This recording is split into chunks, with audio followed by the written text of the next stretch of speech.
এবার আমি আপনাদের সামনে বলতে চাই, আল্লাহর নবী জনাবে মুহাম্মদ রাসূলুল্লাহ সাল্লাল্লাহু আলাইহি ওয়াসাল্লাম নামাজের ব্যাপারে কি বলছেন। এতক্ষণ তো আল্লাহর কথা শোনালাম, কার কথা শোনাইছে?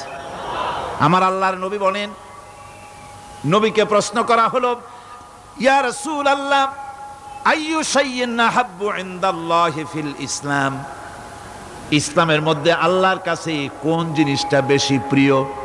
আল্লাহর কাছে ইসলামের কোন জিনিসটা বেশি প্রিয়? হুজুর বললেন, as-salatu li waqtiha, মান তারাকা সালাতান ফালা দীনা লাহু ওয়াস-সালাতু ইমাদুদ্দিন। আল্লাহর কাছে সবচাইতে বেশি প্রিয় হচ্ছে নামাজ। সবচাইতে প্রিয় কি? নামাজ। ওয়াক্ত মতো নামাজ আদায় করা আল্লাহ পাকের বেশি প্রিয়। আর এই নামাজ হচ্ছে দ্বীনের খুঁটি। এটা দ্বীনের কি খুঁটি? এই যে খুঁটিগুলো আছে, খুঁটিগুলো ফালাই দিলে তারপর আপনার এই প্যান্ডেল থাকবে? থাকবে না। বিল্ডিং এর পিলার ভেঙে দেন, বিল্ডিং টিকবে? ঘরের খুঁটিগুলি উড়ায় ফেলেন, ঘর টিকবে? টিকবে না। দ্বীনের খুঁটি হচ্ছে নামাজ।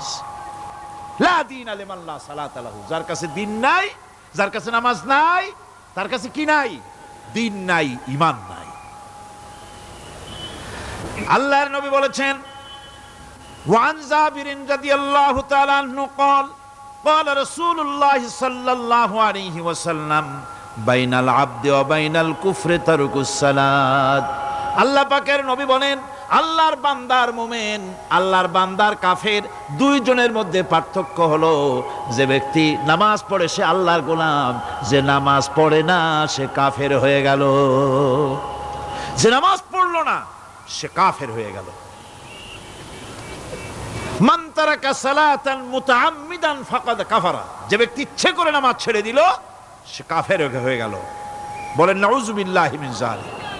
এই জন্য নামাজ আদায় করা বাধ্যতামূলক প্রত্যেকটি মুসলমানের জন্য। রাসূল করিম সাল্লাল্লাহু আলাইহি ওয়াসাল্লাম একটা দৃষ্টান্ত দিয়েছেন, কারো বাড়ির সামনে যদি একটা নাহার থাকে, একটা পুকুর থাকে, একটা খাল থাকে প্রবাহিত, এতে যদি ওই বাড়িওয়ালা দৈনিক 5 বার গোসল করে, তাহলে তার গায়ে কি কোনো ময়লা থাকে? হুজুর, সাহাবীরা বললেন, না হুজুর, থাকে না। হুজুর বললেন, এটাই হলো নামাজের দৃষ্টান্ত। 5 ওয়াক্ত নামাজ যে আদায় করবে সে গুনাহ থেকে আল্লাহ পাক তাকে পবিত্র করে দিবেন। সুবহানাল্লাহি ওয়া বিহামদিহি। আমার ভাইয়েরা, নামাজ পড়লে পরে এক জুমা থেকে আর এক জুমা পর্যন্ত মানুষ যে সমস্ত গুনাহ করে, কবিরা গুনাহগুলি বাদে, শিরক আর কবিরা গুনাহগুলি বাদে যত গুনাহ আছে তার কাফারা হয়ে যায়। নামাজ যে সঠিকভাবে আদায় করবে, এই নামাজটা একটা কঠিন কাজ। নামাজটা কি কাজ? কে বলতেছেন এ কথা? আল্লাহ পাক।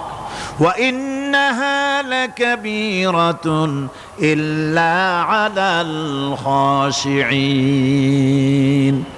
নামাজ একটা ভারী জিনিস, একটা কঠিন জিনিস। কাদের জন্য কঠিন নয়? যারা নাকি আল্লাহ পাককে ভয় করে। আল্লাযীনা ইয়াযুন্নুনা আন্নাহুম মুলাকু রাব্বিহিম ওয়া আন্নাহুম ইলাইহি রাজিউন।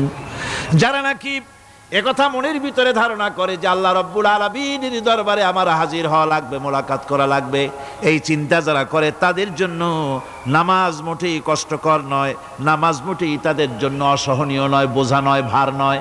তারা নামাজ আদায় ঠিকই করবে। এই জন্যে বিবি বাল বাচ্চা সকলকে নামাজের জন্য তাগিদ করতে হবে। যত ভাই এখানে এসেছেন নিজেরা পড়বেন, বিবি বাল বাচ্চাকে তাকিদ করবেন। আল্লাহ পাক বলছেন, ওয়ানজির আশীরাতাকাল আকরাবিন, তোমার নিকটবর্তী যারা আছে তাদেরকে তুমি আল্লাহর ভয় দেখাও। নামাজের জন্য তাদেরকে বলো, আল্লাহর ভয় তাদের অন্তঃকরণের মধ্যে সৃষ্টি করে দাও। আর এই নামাজ পড়তে হবে জামাতের সাথে। নামাজ পড়তে হবে কিছুর সাথে? জামাতের সাথে। রাসূল করিম সাল্লাল্লাহু আলাইহি ওয়াসাল্লাম বলছেন, হুজুরের কাছে, আল্লাহর নবীর কাছে, হযরতে আবু হুরায়রা রাদিয়াল্লাহু তাআলা আনহু হাদিসটি বর্ণনা করেছেন। হুজুরের কাছে একজন অন্ধ লোক এলো। সেই অন্ধ লোক এসে বললেন, হুজুর আমি তো চোখে দেখি না, জামাতের যে গুরুত্বের কথা আপনি বললেন, আমাকে কি রুখসত দেওয়া যায় নাকি? আমি অনেক সময় সাথী সঙ্গী পাই না, আমাকে কি রুখসত দেওয়া যায় নাকি? হুজুর বললেন, হ্যাঁ তোমাকে রুখসত দেওয়া গেল।